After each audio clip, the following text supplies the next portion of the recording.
एक राजा बहुत ही दयालु परमात्मा का भक्त पुण्यात्मा जीव सारे राज वैभव के काम काजों की व्यस्तता के बावजूद भी प्रातः दोपहर शाम संध्या कालों में परमात्मा का स्मरण करता आनंद से जीवन जी रहा।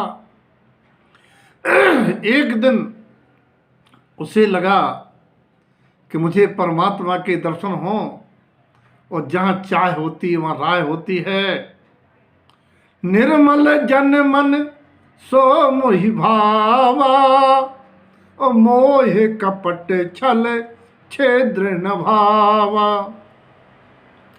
जहाँ निश्चलता सदाचारता मृदुता दयालुता संयम ऐसे रत्न होते हैं, ऐसे निश्चल जीवों को परमात्मा का दर्शन होता है। एक दिन उनको परमात्मा का दर्शन हुआ। फिर क्या था, राजा तो एक राज्य का सेवक बनके केवल उत्तरदायित्व निभाता, प्रभु के दर्शन से धन्य हो गया। दर्शन कर तीनों टाइम दर्शन करता है, कृतज्ञता ज्ञापन करता है। एक दिन हाथ जोड़ के निवेदन किया कि महाराज बड़ी कृपा होगी, आप यदि मेरी प्रजा को दर्शन दें तो मेरी प्रजा भी धन्य हो जाएगी। परमात्मा ने कहा, हर उपलब्धियां हर एक को संभव नहीं होती हैं। जाकी रही भावना जैसी, प्रभु मूरत देखी तिन तैसी। जिसको जो रुचता है जीव उसी में गत सुखी हो जाता है। राजन, तुम पुण्य के वैभव में मस्त नहीं हुए, तुमने निश्चल भक्ति की, इसलिए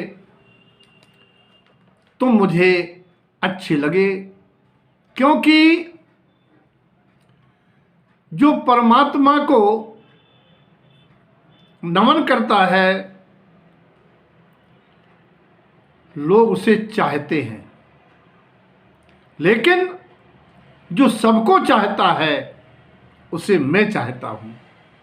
इसीलिए तुम अपनी बात छोड़ो। बोले नहीं महाराज, हमारी बड़ी अभिलाषा है, एक बार दर्शन दे दो। बोले रहने दो भाई, पात्रता अपनी अपनी होती है। बोले महाराज बड़ा अनुग्रह है। कल ठीक है, फिर आप अपनी प्रजा में ढिंडोरा बंटवा दो कि इस पार्क में ठीक 12 बजे हम दर्शन देंगे और सभी लोग आए।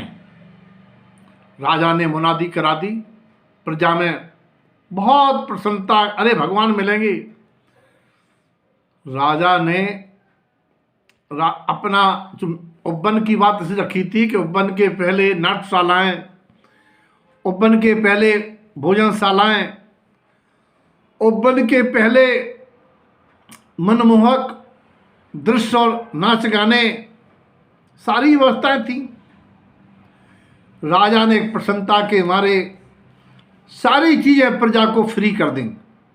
कह दिया भैया आज कोई भोजन का विकल्प नहीं करना, सबको जो चाहो आपको मार्ग में सब मिलेगा। भोजन भी मिलेगा, आराम की वस्तुएं मिलेंगी, नाच गाने मिलेंगे, सब मिलेंगे। प्रजा ने कहा अरे बहुत बढ़िया, फोपट में मिल रहा, फिर क्या है। अब लोग घर से चले, कोई भोजनशाला के भोजन में मस्त हो गए, कोई नाट्यशालाओं में मस्त हो गए, कोई उपकरणों को बटोरने लगे। कुछ बचे तो आगे खजाने पे पहुंच गए, लोग धन दौलत लपेटने लगे। उन्हीं सब भोजनशाला नाट्यशाला खजाना के बीच में एक भिखारी दीन रूप बना के बहुत दीन हालत में करा रहा है, भैया थोड़ा सा पानी, एक रोटी दे दो, एक पैसा दे दो। लोगों ने मारे शौक के उपभोगों की सामग्री, भोग की सामग्री, फोपट की व्यवस्था, आनंद के क्षण, नाच गाने, किसी ने मुड़ के नहीं देखा। राजा ने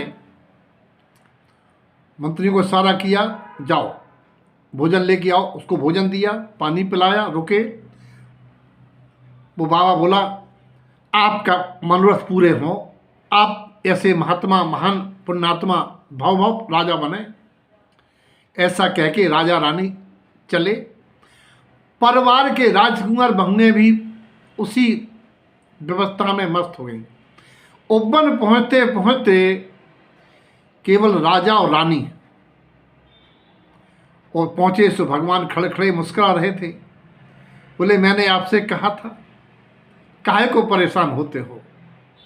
तुम दोनों दंपति हो जो मन शत्रुपा जैसे हो। तुम ही राजा दशरथ और कौशल्या की तरह राम को पाने के अधिकारी हो। और जहाँ तक दर्शन की बात है, मैंने अपना वादा निभाया। भिखारी के रूप में, दीन के रूप में मैं बैठा। तुम्हारे अलावा किसी व्यक्ति ने ये नहीं सोचा कि ये भी भगवान आत्मा है। अब आप कहते दर्शन दे रहा था, दर्शन लेने वाला कौन है? किसे दर्शन की सुध है भोगों के सामने? कौन चाहता है आत्मदर्शन इस भौतिक चकाचौंध में? किसको आत्मा से वास्ता है?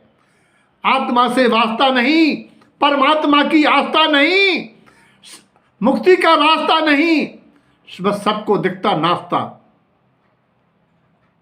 राजन ने कहा, महाराज धन्य है।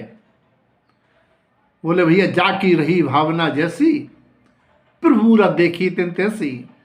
इसी राजन, ये संसार अनादिकाल से चला रहा है, अनंत काल तक जाएगा। जो जैसा भाव करेगा वो वैसा पाएगा। तुम आयु पूर्ण करके मेरे धाम आना।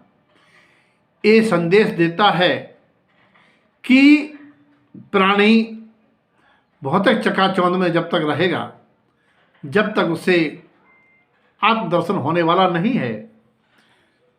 एक छोटी सी कथा सबके जीवन को प्रेरणास्पद हो, ऐसी मंगल भाव।